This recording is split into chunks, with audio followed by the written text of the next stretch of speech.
Today we launch a brand new series here at Top Shelf Hockey. We're going to be taking a deep dive look at all the 2022 NHL draft choices and see how that fits into the rest of the NHL prospect pools. Today we're kicking things off with the Montreal Canadiens, and that's coming up next.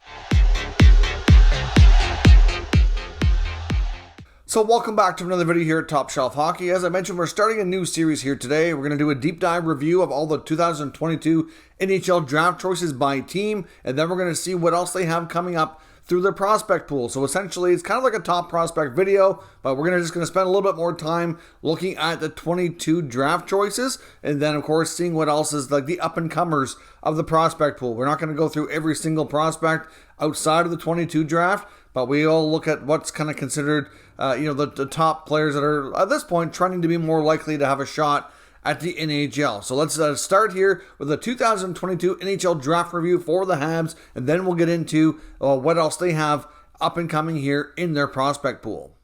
So first up here, you can see a quick snapshot of all their 2022 NHL draft choices. Of course, the Habs were picking first overall. They also had another first-round pick at number 26, where they take the two Slovakian players, which we'll go into here in great detail here in just a moment. Of course, we also got multiple mid-round picks, making several selections here all together. So it looks like the Habs did a pretty good job while also entertaining some trades at the 2022 NHL draft. Of course, first up, we got Juraj Slafkovsky, the first overall selection by the Montreal Canadiens. Of course, there was a big debate.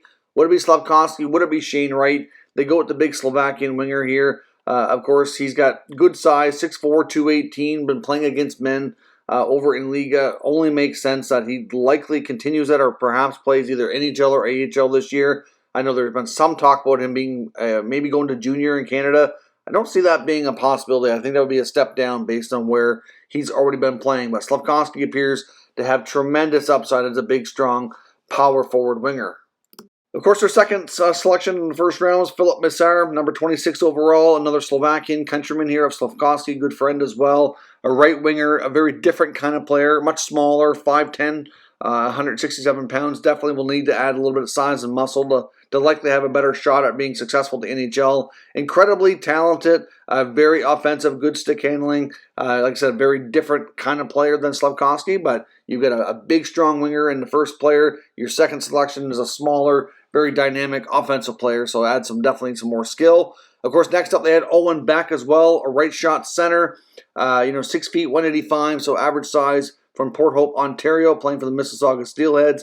Put up 51 points in 68 games last year. Obviously, a lot of OHL players lost a lot of development time, so I think as much as Beck shows a lot of potential here, it's going to be important for him to play obviously another season, if not two, in junior before making the jump to pro hockey. But another center prospect here to add into the mix. They also got defenseman Lane Hudson, a left shot D, of course, U.S. born from Michigan. Not overly big, 5'9", 148 pounds, but very dynamic, playing for the United States national team, put up 32 points in 27 games this past year. And just really like another smaller, undersized, dynamic, good skating defenseman. Like they already had a lot of good D. Add Hudson to the mix just made it much better. Vincent Rore, next up, right shot centerman. Not even 18 years of age yet. 5'10", 163, so not a huge guy. Born in Austria, so another European-born player, but played his junior hockey in Canada for the Ottawa 67s. Had a pretty solid year, 48 points in 64 games. Again, definitely another right shot center, bulking up in that position for sure. Definitely needs some time, but some solid potential in this player too. Then they go with Adam Engstrom, a left shot Swedish defenseman. Of course, they can never get too many D, and of course they have it, like I said, a ton of them here. 6'2", 185 pounds, so he's got pretty good size, good puck mover.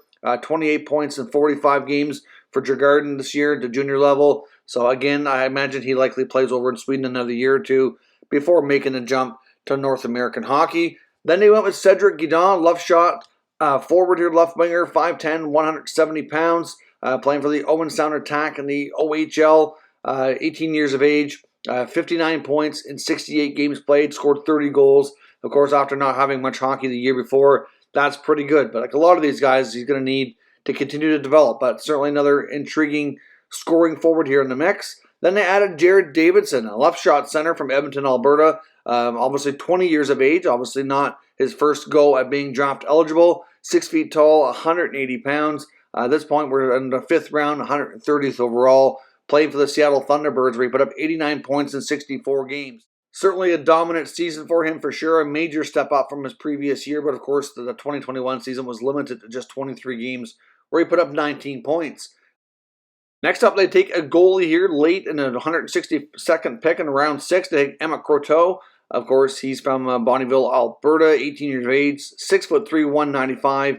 Been playing in the United States Hockey League, though, for the Waterloo Blackhawks. Had some decent statistics, not overly awesome, but at the junior level, goalie stats sometimes can be difficult to read, but certainly another goalie to add to the mix here. Next up in round 7, 194th overall, they'll take Petteri Nurmi, who is a left-shot defenseman born in Finland. The Finnish defenseman looks like he didn't have a ton of information here available on the HockeyDB website, but certainly not a player I'm overly familiar with, but looks like more of a defensive-style defenseman. Obviously somebody who's likely going to remain in Europe for the next couple of years. He did get in a couple of games, though, at the World Junior Championships for Team Finland here this past December. And lastly, they took Miguel Turingi, who's another right-shot defenseman, 20 years of age, 5'8", 168, played in the Quebec Major Junior Hockey League, had a pretty solid year, more than a point per game, putting up 40 points in 35 games for the Acadie Bathurst Titans, as well as putting up 40 points in 30 games for the Blainville Boys Brand Armada prior to the trade. So overall, an 80-point season in the queue for Turingi, which is pretty solid. Again, size is probably what kind of threw things off. There's likely a few other, obviously, things he needs to work on here, but based on these stats, certainly well worth taking a chance on a late 7th round pick.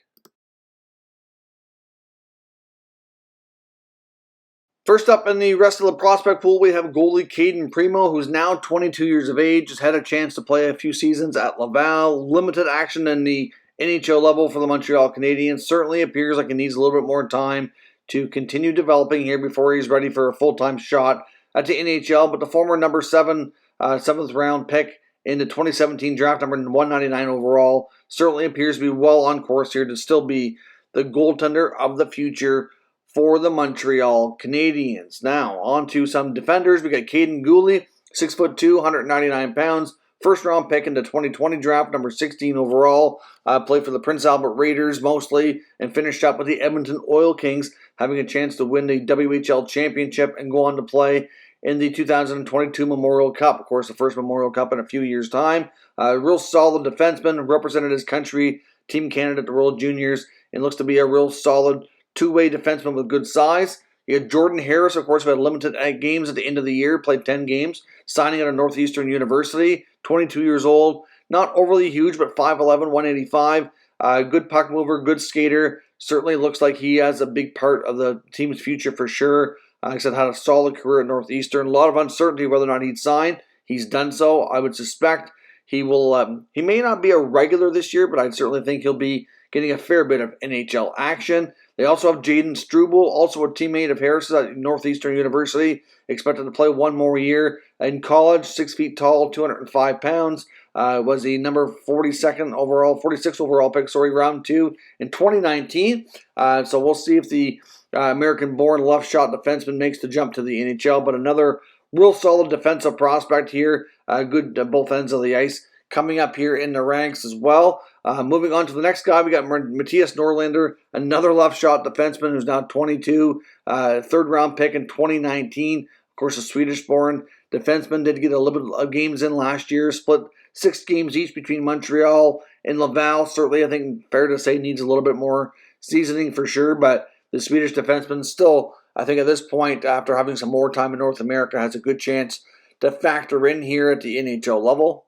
Prospect here, Arber Xhekaj, was not a drafted prospect. He was signed. 21 years of age now, left shot defenseman coming from the Hamilton Bulldogs, who of course was acquired earlier this year in the OHL from the Kitchener Rangers. Real big guy, 6'4", 204 pounds. Had a real good run with Hamilton to finish out the season. Helped them win the OHL title and go on to the Memorial Cup, where he put up 16 points in 18 games throughout the playoffs. Real good offensive force, but normally more of a two-way player with good size, good hits, just an all-around tough defender. I think he'll adapt to the pro hockey level relatively well and certainly fit into this prospect pool quite nicely, making the jump to pro hockey this year. Next up, we have right shot defenseman Logan Mailloux, of course, who was a number 31st overall pick last year's 2021 draft. Shocked everybody after he himself declared that he should not be drafted. Obviously went through a lot of legal issues, but Mark Bergevin, Trevor Timmons, shocked everybody by making this pick. He's still not signed. We don't really know the future, but he has been putting in the work to go through all the necessary steps to kind of go through and learn from his mistakes here. So we'll have to see. He's a very talented hockey player. 6'3", 208 pounds, very gifted offensive defenseman. So we'll have to see what happens. He would have went much higher in the draft had he not run into legal problems. We also have William Trudeau, who's a left shot defenseman as well, 19 years of age, 6 feet, 189. Was a 4th round pick in the 21 NHL draft, playing for the Charlottetown Islanders. Had a real solid year. The Islanders were real close to winning the Quebec League Championship, went all the way to the finals. He put up 44 points in 68 games for the regular season, another 11 points in 14 playoff games, and looks like he's a real good skating, puck-moving defenseman on the back end here. So another good defensive prospect for the Habs. Now looking at some forwards, we have a left shot centerman, Jan Mysak, who of course played for the Hamilton Bulldogs this past year. Certainly a player who had a big impact and again went all the way to the Memorial Cup. Put up 64 points, including 34 goals in 61 games this year. Had previously played a little bit over in Europe during the pandemic and spent some time at the AHL level where you could see it was a big jump for him.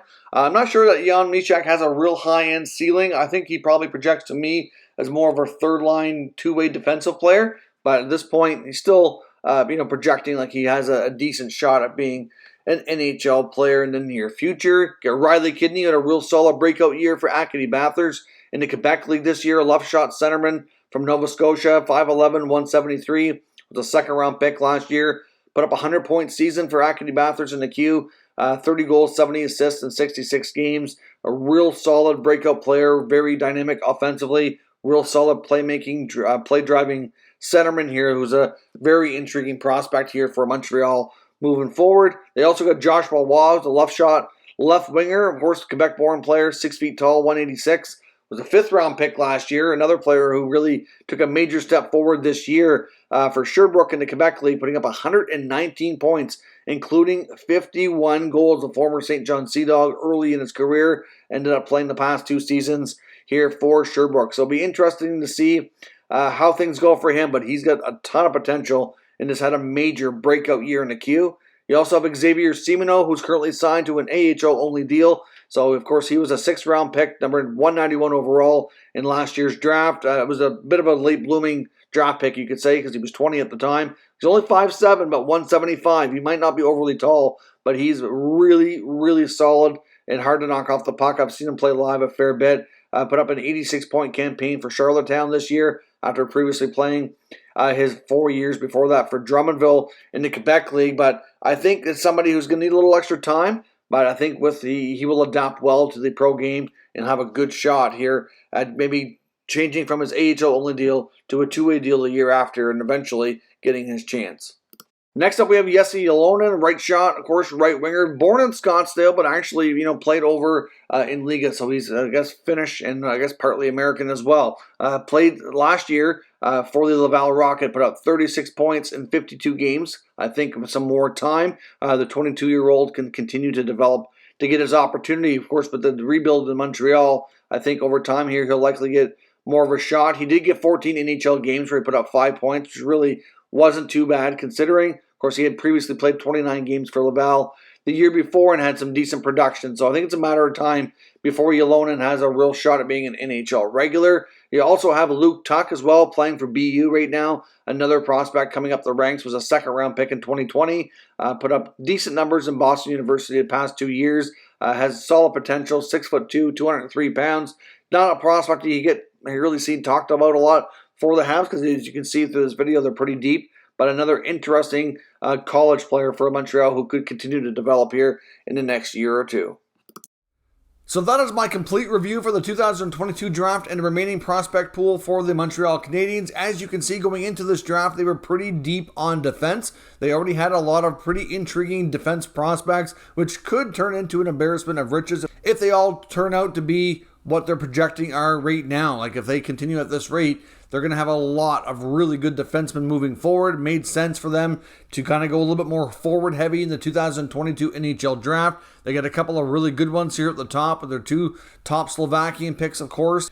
Not to mention that they have a really good up-and-coming goaltender. So really, this prospect pool for Montreal looks pretty solid for the years to come. So, of course, let me know your thoughts on their 22 draft choices, their overall prospect pool. How do you think they're positioned moving forward? Do you think this team will have a real shot at being a powerhouse down the road? Let me know your thoughts on the Habs prospect pool down in the comments. We'll discuss further. If you're new to the channel, of course, make sure you subscribe. Stick around. There's plenty more teams to come in this series, of course, as well as keeping you up to date with all the latest news and rumors on all 32 NHL teams. Thank you for watching, and I'll catch you next time.